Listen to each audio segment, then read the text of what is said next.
This is Ted, an 8-year-old cockapoo who can become easily overwhelmed by different sounds and movements around the home.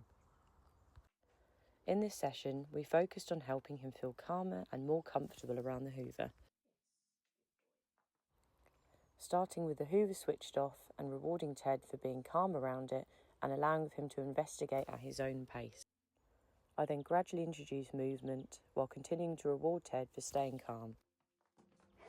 We then introduced the sound of the hoover in short bursts, pairing it with something positive and keeping the exposure manageable. Ted started barking, which suggests he was going over threshold. I therefore switched the hoover off and gave him some time to settle.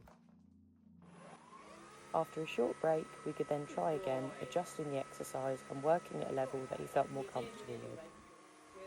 This time, Ted is able to remain calmer while the hoover is on. By keeping him below threshold and working at his pace, we gradually build a more positive association with the hoover. Small steps like these can make a big difference to how Ted feels around everyday household triggers. Building confidence one step at a time.